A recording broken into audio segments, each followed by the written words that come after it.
Okay, hi, I'm just checking. Let's just get my camera ready. So it's 20 past 1. You might have seen the, I just put a little post out, a little live stream out on my profile just to let people know that I'm over here on my Facebook page. Sorry, let me just get this camera lined up and check. Hopefully, see with the, you can hear me properly. I've got the mic on. It's an awful day out there, so it's really dark. So I'm hoping that it's not too dark on the video, and that the rain that's pouring down outside doesn't sound too heavy that you can't hear me properly. I'm just about to talk about this. It's the first in my 7-part series. I'm going to be doing a live stream series here every Monday for the next 7 weeks, and the series is called Live Life in Tune with Who You Want to Be. And during this live stream series, you're going to discover how to turn difficult relationships into the best thing that ever happened. I'm just going to give a second or two just to make sure that people can hear me and see me. If you're on, would you mind just popping me a little message? Just let me know that you can see me and hear me okay. Internet's not brilliant. I think that's because it's raining outside really heavily today. Let me know if you can hear me okay. So yeah, today's going to be video 1 or live stream number 1 in the live stream series. And oh, thank you. Somebody's just let me know that they can hear me. That's great. Throughout this series, you're going to discover how to turn difficult relationships into the best thing that ever happened. And today I'm going to be talking about the first step to breaking destructive relationship patterns. But first of all, let me give you a bit of an intro to me. So I'm Susan Francis, and I work with high-performing professional women who are experiencing difficult relationship dynamics, and whether that's with family, friends, a partner, or their children. Whoever that is, and whatever those relationship dynamics and patterns are, they're actually impacting their business dreams and their goals.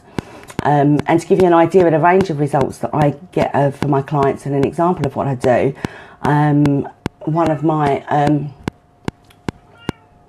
oh, I don't know if it's cut off there. Can you still, just had some funny message come up on my phone. Can you still hear me? Is it still running? Okay, to give you an idea, hopefully it's still running, you can still hear me. Yeah, so to give you an idea of the range of results that I get from my clients, one of my clients recently, she's been running a business and her family thought her business wasn't worthy. And I know for coaches and consultants out there that sometimes this can be one of the problems. Her family thought her business wasn't worthy, and she was living in the shadows of her family's judgment. And what she did was she found that she was shrinking to fit their ideals, and because of that she totally lost faith in herself and her business, and quite honestly she got to a point where she just completely burnt out. And through the work that we did together, she now, she's turned that around, and she's now got total belief and trust in herself, and she's regained and reignited the passion for what she's doing, and a passion for her business, which means because of that, because of how she's feeling about her business, her income has increased.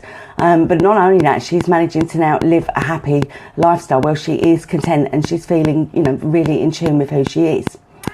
And on another, I can't believe it, my cat has just decided he's going to come and scratch at the door because he doesn't like being shut out. And another one of my clients has, that I've been working with recently, she has a successful business, but she's evolved so much as a woman throughout putting her business together and throughout running her business, that actually the woman that she is now, it's really started to affect the relationship dynamics between her and her husband. And again, through working together, she's ended up, reevaluating her relationship and reevaluating what she wants from life. And yes, she has ended up coming out of that relationship, but she managed to move through the divorce unscathed because of the work that we've done together. And now she's in a relationship with somebody who is her equal, and she's living life in tune with who she wants to be. And I only spoke to her the other day, and she said to me that it was the best thing that had ever happened. So, which is fantastic, to be able to, get to come out the other side and realise that actually by going through that and through the changes that she's made, that it was the best thing that ever happened to her. So what I want to do throughout this live stream series is help you to discover how you can turn difficult relationships into the best thing that's ever happened to you. So comment and share if you and tag yourself and others if you feel that you know, it's of interest to other people as well, or you know of somebody that this might help. So but today we're going to talk about the first step to breaking destructive relationship patterns. And one of those things is recognising the patterns that are showing up and playing out in your relationships, and what your hot buttons and triggers for them are, so that you know what it is that you actually want to change. You know, and the problem with these destructive patterns is that what can happen is you can go into victim modes, and that is, you know, it seems to be, you know, very often the first you know, the first phase for people to go into it is victim mode, and be constantly feeling like whatever's going on is the other person's fault. And again, you know, as I've said, this isn't just in relation to partners, or, you know, partners, but it could be, you know, family members, children. You know, when we get into these kind of destructive patterns or these negative patterns of behaviour in relationships, one of the first points of call is to usually go into victim mode. And that means that what you're doing is you're putting yourself into a place where you've got no choice in what's going on, and also not taking responsibility for what's going on, because it's, you know, we can tend to be that everything's always the other person's fault, and if only somebody else did this, or if only somebody realised what it is that we needed, or and often, very often, expecting people to just know intuitively what it is that you need and what it is that's going on. So you know, what can happen is you can get into a bit of a, I call it a, you know, a figure of eight pattern, where you go from being victim, feeling like the victim in the situation, and then going, you know, rotating into anger. And we can only stay in any one of those positions for a certain length of time. So you usually tend to kind of do this kind of figure eight, where you go from victim into anger and then back into victim mode again, because you can only stay angry for so long. So then you go back into feeling like you've got no choice, there's nothing you can do about the situation, and then you got to go back into getting angry again. And it can just mean that the situation ends up perpetuating. And actually, when you find yourself in that position, you know, the only ways to get out of the figure of eight is to either go down or go up. And obviously the intention here is to help you to find that way of going up and not down with it. Another problem in relation to this is that people get frightened to ask for what they want, and often knowing what they want, and we'll talk about, I'll go into that in a moment. But you know, people often they get frightened to actually ask for what they want in a situation. So is it that you need to have some calm? Is it that you need to have some space? Or, you know, what is it that you actually need in that situation? Not just in the whole of the relationship, but in individual situations. It's sort of, you know, checking in and finding out what do you need right now. But people actually, you know, we find that we get frightened to actually ask and say what it is that we need. And we, again, expect people to second guess what that is, and to know, and to just automatically, do it. And then we get annoyed and angry again that they don't realise what it is that we need in that moment, and it perpetuates. Often as well, you can find that people you know, get caught in situations because you don't want to rock the boat, that you don't want to come out and say what it is that you want, because, you know, sometimes, you know, that does feel like you're rocking the boat, and but that means you can end up over compromising, and by just kind of putting up with things simply because you don't want to rock the boat, and you may know what it is that you want, but are worried about what that, you know, if you ask for what that is, that you just, if you're asking for what you want, then you're rocking the boat, and then, you know, it perpetuates situations. Another thing is what I call future tripping. And I was actually in a conversation with somebody at the end of last week, and when we were talking through different options, different things that they might, you know, how they wanted to, changes that they wanted to make, all of the time, everything initially that was coming up was, and people do this, you know, I've seen this all of the time, where straight away to start future tripping, go, oh, well, can't do that because of this problem, and if I do that, that will happen, or if I do that, as soon as I say that, this person will say that, and there's no point in me doing that because they'll just do this. And actually, what you're doing there is you're future tripping, deciding what you think the outcome's going to be, finding something negative within that and then using that as a reason not to move forward. But actually, that's creating a problem that is, and getting worked up about a problem that isn't actually even there yet. And as I say, I call that future tripping, and it does seem to be an automatic reflex that we either live in the past or we live in the future. So we're either getting caught up with things from the past that make us feel stressed, or make us feel sad, or make us feel angry, or we future trip and literally, find that we're coming up with all of the things that could go wrong, or that we think are going to go wrong in the future. If you do this, then they'll respond like that, or this will happen, and then find ourselves talking ourselves out of doing anything about anything. Overcompromise is another one of the problems that can occur at this point as well with these destructive patterns, is that you end up kind of giving in, or sort of overcompromising who you are, and for just to kind of keep you in equilibrium. Again, sort of going back to not wanting to rock the boat. But that's, one of the reasons why that becomes a problem is because when you're there is a difference between whether compromise becomes starts to sacrifice instead. And there's nothing, compromise. All relationships do need some compromise, and we do need to kind of get some perspective and think about, different sides to situations. But if you're constantly over compromising, or and letting go of what it is that you want, or not thinking about what you want and recognizing what you want in situations, then actually you find that you start to sacrifice instead, and it's not compromising anymore. You're actually you're actually sacrificing part of who you are. Another reason why it's a problem is, as I said before, with victim mode. It's you start to give away all your power. And when I say power, it's not about having control and being the one in control of a situation. And often people can get caught up in that they feel that the other person's got the control, and that they haven't got any control. But actually, when you give away all your power, you're actually giving away who you are, and feeling as though you've got no control. But it goes deeper than it goes deeper than having control in situations. It's actually about recognizing if you're giving away all your power, then you're giving away your choices. You're giving away your opportunity to change anything. And we can actually get caught up in that giving away the power, because it's easier to do that. It's actually sometimes easier to give away your power, go into victim mode, not ask for what you want, don't rock the boat, all because it's easier to stay that way than to actually do anything about it. But then get caught up in a whole pattern of being a victim to the situation, and then getting annoyed about the situation, and then having maybe, that can develop into arguments, and then going back to being a victim in a situation. But one of the things as well that's really, really important, and why it's a problem, is because what we have to remember is that when we're playing out these behaviours, and and often it can be subconscious and not realising what you're doing, what you're actually doing is modelling that for your children as well. And I think that's so important, because we all want to be able to model the right behaviours for our children. We all want to show them, how to have relationships and how to have good relationships.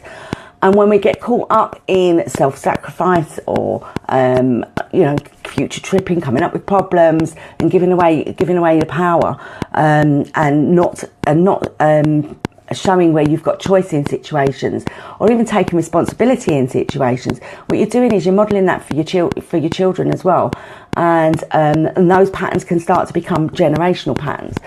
And I'm a big believer in the fact that we're already carrying past generational patterns that have been handed down to us, and we've got to be very aware about how we're actually being, and what patterns we're passing down to future generations. To give you a little bit of more of an understanding about that, I was recently working with another client who had, she's in a relationship with somebody where she was finding that she was always feeling like she was trying to fix their problems for them, always trying to be the one that was leading the way and giving them strength. That caused some real kind of behaviours to show up, and negative behaviours to show up. And one of her biggest things was that she didn't want her child to be seeing these behaviours and thinking that was okay. It was okay to behave that way. But at the same time as doing that, what was happening was that it was affecting how she was showing up in her business, because all of her energy was going on trying to keep somebody else where they needed to be, and almost like kind of dragging them along beside her to keep them moving, keep them moving forward and concentrating on somebody else. And she was letting slide all the things that she'd worked for and all the things that she'd built up. As well as, noticing that there were different behaviours that were showing up in her child that she could see were obviously clearly coming from the fact that there was stuff going on in the relationship. Since we've done some work together, she's been really looking at how she's shown up and taking responsibility for herself and her child, and handing her back the responsibility for the other person to the other person. Because we can spend all of our time trying to fix people and trying to get them to where we want to be. I have this thing where I say sometimes we fall in love with somebody's potential, and then we spend all of our time trying to get them there, and trying to get them to where we see we want them, or we think that they could be. And actually, that picture that we have in our heads is completely different to the one that they've got in their heads. And and we try to sort of push and pull and get people to where we want them to be. So anyway, what happens when we resolve this is we can start to feel more connected to yourself. And that is the thing, it's getting more connected to yourself first. But once you start to feel more connected to yourself, you start to recognise what the patterns are and what the buttons are, and get some more perspective on what's going on. And you can start to see more clearly what's also going on for other people, and feel more connected for them. But it is all, perspective is a wonderful thing, and often we have a lot of it as hindsight perspective. But it's about sort of seeing what's happening, seeing where the buttons are, seeing what the trigger points are, and taking some time to look and say, okay, in this situation, where did it start to, where's it starting to go wrong? What are the triggers that are going off? What are the patterns? Because this is about recognising what patterns are playing out, where those patterns have come from. I mean, it's not about sort of kind of deep, at this point, it's not about sort of really deep diving, but just recognising, actually, these are patterns. Some of them may be patterns that you've carried on through what you might have seen your parents do, and start to look at how you can change those. When you start to do that, you can get clearer on what boundaries you need to put in place, what boundaries you need to set for yourself. Because we often think of boundaries just in terms of other people, not letting other people push our boundaries. But actually, very often it's about us being aware of our own boundaries for ourselves. You can set boundaries for yourself and then push your own self past them, or ignore them for yourself. But it's looking at that and being clear on those boundaries, because again, that's starting to model good behaviours for your children. And that is so important, because these are generational patterns that, that we pass on. Our children do take on parts of us, and there's always bits of us that say, oh God, I can hear myself and I sound like my mum, or I sound like my dad, or I sound, you sound like somebody that and we do bring these, generational patterns forward. And when you really start to look at the patterns that you're playing out and the generational patterns you have, then that's when you can get really can really see how that you're also passing those on to your children. And so it's what that's one of the huge benefits of actually doing this work as well for yourself, is the fact that it spreads out to other people. You start to feel more connected with others, so those that you felt that you were that you might have been clashing with, actually you can start to feel more connected with them. You can get your boundaries in, get better boundaries in place with yourself as well as with others, get real perspective around what's going on. So I'm going to finish up by giving you a little tip on how to do that. And the first thing this is the first part in this series, and so I've got a little bit of homework for you if you want it, and that is around getting really clear and knowing what you want from your relationships, and looking at all of your different relationships, as I said, not just a personal relationship with your partner, but relationships with family, with friends, with your children, and just get really clear on how do you want to show up. How do you want to show up for yourself in those relationships? How do you want to show up for those people? And how do you want others to, what is it that you really want from your relationship? Because, one of the biggest things I've learned in my life is you can't change somebody else. You have to start with yourself. And the only way you can do that is by getting really clear on knowing who you are and what you want. So I'm going to invite you to, over the next week, do some journal around that. Even if you do that as a list or bullet points or however you want, or even if you kind of just sort of take some time to notice what's going on in the relationships around you and have a little journal about them and sort of really kind of look and say, okay, looking at that situation or looking at what happened today, it could be at work, it could be yourself, with a client, it could be, with a parent, with a friend, whoever, and just look at what went on in that situation and get really clear about what was going on in that situation and what you actually want in those situations and what do you want from your relationships. Because unless you're really clear about it, unless you really know what you want from your relationships, that's when you just kind of start just kind of doing the treadmill and going just kind of getting on with it and dealing with and moving through each day without actually having any kind of real clarity around anything.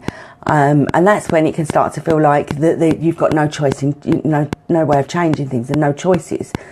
But so have a look about what that looks like. If you're looking at what you want for your ideal relationship, how do you want those relationships to be? What does the ideal look like? What does it feel like? What does it feel like when you're with that person? What does it feel like when you're not with that person? What does it feel like when you know you're about to have a conversation with those people? Or what is it, how do you feel inside? So get in touch with your feelings. Do you notice that you kind of start to feel tense beforehand, and then get really clear on what it is you want. And sometimes the easiest way to do it is to look at how it's making you feel right now and what it is that you don't want, in order to say, well, what's the opposite of that? What do you really want? And then the next part of that is to look at why do you want it? What's your kind of big why for that? What's the bigger picture? Not just in those moments, but for the relationships as a whole, for your children, for how you want that to spread out. So sort of kind of take it from you to to those people, to the wider aspect. Why do you really want it, and what wider impact will it have? So if you achieve what it is that you want from your ideal relationships, what impact is that going to have on your family? What impact is that going to have on your children? What impact is that going to have on your partner, for your business and for your life? So there's a little task for you over the next week, is to just spend some time. It doesn't have to be ages, it doesn't have to be a long time, but just spend some time each day just having a look at what it is that you really want from those relationships. Get some perspective and some clarity on it, and journal about it. And obviously I'd love to hear any comments. I'd love for you to share this, and come on over. I've got the Facebook group as well, which is called It's Time to Be You. I'm going to pop the link for that in here as well in the chat box afterwards. So do come on, if you're not over on that group, come over and join us in that group. I'm going to be putting other bits of content in there as well throughout the week. And of course as well, if you want to talk to me about this, or if anything that I've said today has triggered a thought in you and triggered something for you and you'd like to have a chat with me about it, then please do come on over and send me a private message, and I'll get back to you. I'll put any comments down below. Next week, I'm going to be talking about a powerful process for turning your life's challenges into your greatest gift.